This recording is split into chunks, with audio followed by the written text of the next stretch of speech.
Hey everyone, this is Tell Dot Truth Sports Radio. I'm your host, Ron Fitz. I'm going to tell you the truth about the NBA Finals. And I told you guys this is going to be a close series. Denver beat them up in game one, and Miami missed a lot of shots. Denver was smart. They went inside to Gordon. There was times Gordon was getting matched up with a small. He catch, score. They were just really, they executed well. And the pace was a Denver pace, just up and down. Once the Heat missed, they can't get their defense set, and there was a free flowing pace to game one, and that doesn't favor the Heat. The game bogged down early, but Denver was still winning, but they were earning their shots. And Jokic, listen, the man had 41 points and 11 rebounds. He only had 4 assists. And I have to tell you how Miami did that. He hit some tough shots. And what they did do good, I'm going to tell you what Miami did do good to keep them in the game. They doubled Murray and they picked him up full court.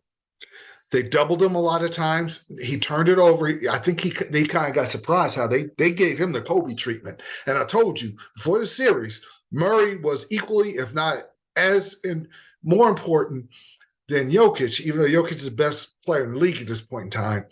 But Murray's ahead of the snake. He's the guard. That pick and roll is lethal, and he's the guy that makes it all happen. And Miami was able to stymie him a little bit. And the others who were really just killing, they just shot the lights out in the first game. Brown and Braun slowed down a little bit. Brown was 1 of 3 from 3, and you wonder if he was Larry Bird the way he was shooting in the last series. But they made the others have to shoot. Caldwell Pope was off, and Porter was they took his airspace. The one thing I did like how Miami played, they didn't leave Porter open not one time. So this 8-point lead disappeared quickly into the fourth quarter because of their defense. And what they also did when Joker drove, then the double came and they went after his dribble. So they turned him over a couple of times. Even though he had 41 points. Then he made some incredibly tough shots. Some shots he made, he just has a fantastic touch. So he's able to get his spot and then score. But a lot of times they defended it well and just threw it up and bank off the rim and go in. So, and another thing, when the Heat were down 8, I watched Joker walk to the sideline. He was a little tired. So I knew he had to rest. And when he had to rest, that's when they made their comeback. And they were always getting close, but Denver always got a loose ball and made a basket that kept them away. But when Miami, this was big, when Gabe Vincent at 10-10 in the fourth quarter hit a 3, gave Miami the lead. Now it just felt like that galvanized the Heat because of their defense, the pace, the physicality. They were a little more physical. They were a little more tougher. They drew a couple of charges that were big. They were turning Denver over. They got all the way up. Now, Bam Adebayo and Duncan Robinson was outstanding. He's going to the basket. He's hitting tough shots. He's hitting shots when he's open. He's hitting shots in the faces of the defenders. And maybe that surprised Denver. And they were able to get a couple of loose balls that they didn't get. So they're up. But then every time Denver made a comeback, now Jimmy Butler, who didn't play well, now he's joining the fray. He hits 2 big 3-pointers that gave them a 11-point lead. Now there is 11-point lead with 5 minutes left, and Denver is so explosive. I said they can come back. And they did. Now Murray was able to get open, and Joker was able to get a big offensive rebound. With under 2 minutes left, they're down 8. And Brown hits a pull-up. And this was big. 1:14 left, a 6-point game.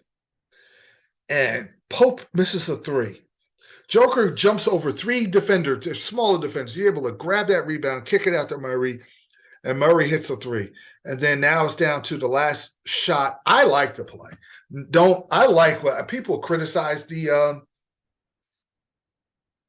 Malone. But I like that you don't get Miami to set up because they would have dared someone else other than Murray and Joker to beat you from three. Murray got his look. It was a little deeper. Butler contested and he missed. And Miami won. And Miami won because the pace of the game was Miami kind of game. Game one was Denver's kind of game. Miami dared the others to beat them. Miami made shots. Strauss didn't make a single shot in game one. But Strauss was able to hit, 14 points, 4 of 10 from three. Kevin Love was able to play, was able to mix it up, get rebounds, and do the dirty work. But Bam was very, very good because Bam hit the mid-range shots. Joker's not going to come out. Denver defends the perimeter good.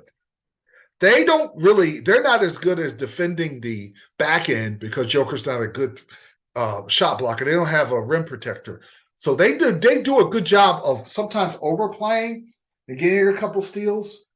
But what Miami did, their ball movement was extraordinarily good. So as Denver tried to overplay and play tough on the perimeter, they were able to be patient, drive, kick out, or drive to the basket, kick out for more open looks. And the open looks they were knocking down. Gabe Vincent, the star of this playoff, 23 points. And Strauss hit his shots. Adebayo had 21 points, but the 9 rebounds were big, and he had 4 assists. I'm going to tell you something. Adebayo was an underrated passer. He's a terrific screener, but he's an underrated passer. He made some big-time passes in the fourth quarter, and he makes his free throws. He plays big time. Now, listen, his man had 41. There's nothing you could do about that because he's not his size. He's more of a power forward, but quiet as kept. I'm going to tell you something. The Heat played really good physical defense. He was a big hero. And then out loud, Butler didn't. He was 7 to 19, but the 2 of 5, the 2 threes he hit in the fourth quarter were huge. Now, listen, he can play like garbage till about 5 minutes left. Then he'll take over and get about 15. That's Butler. So the star took over when he had to. And Kyle Lowry was underrated too. He drew a couple charges. He played just tough. He'll get under your skin. He doesn't talk. He gets under your skin by his hustle and his play. And he hit a big 3 because I was like, I don't know if he wants to hit that. He's going to shoot that.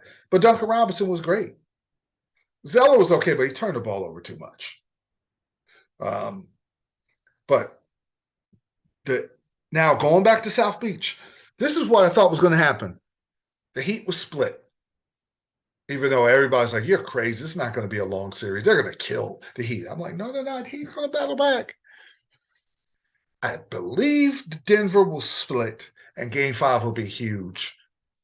And I just believe that if Denver is going to be Denver and Jokic is going to keep playing like this, it'll get to a Game 7 and it'll be like tonight, and it'll come down to who hits shots and how do they defend Butler, how do they defend Jokic. Now, Mike Malone was very upset with the effort. I don't know about the effort. There's a couple of times they could have got a couple loose balls. I think they gambled a lot on the perimeter and their defense, and it allowed Miami to get more open looks. And when you play that kind of defense, if you don't get the steal, you're going to give up open shots. They gave up open shots in Game 1 and Miami missed. They hit them. They were very efficient in their offense. Now, going to South Beach, that place is going to be rocking. Now, when you played the Knicks and Celtics, there were Knicks and Celtic fans probably in Miami. I don't think there's going to be a lot of Denver fans. So this place is going to be. This will be the loudest that Miami has been all year, I guarantee you. So what Denver has to do is Pope and Green got to get going. Now, I don't expect Bruce Brown to be hoisting up threes and making them. He's a guy that is better when they're getting steals and they're getting in the transition, and he'll make a couple shots. He'll cut to the basket off of Joker's passes. But if Miami's playing the zone and they're playing the zone where they're taking away the three-point shot and they're rebounding, their Malone staff is going to have to make an adjustment. But Green has had 9, but Green and Pope have to keep the Heat honest.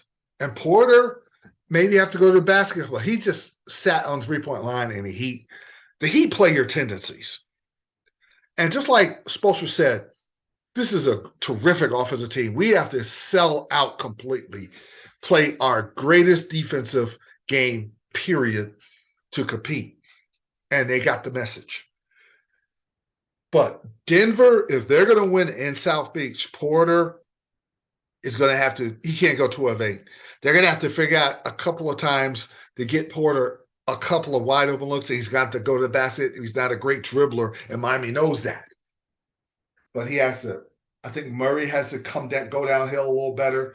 The zone affected his ability to drive and dish and throw that alley-oop to Porter. And so the only thing that was available was Joker just going clean off and making tough shots. They're going to have to come up with something a little better to beat Miami and Miami. I got to figure they're going to have a hot shooting game. Miami's going to beat them once in Miami.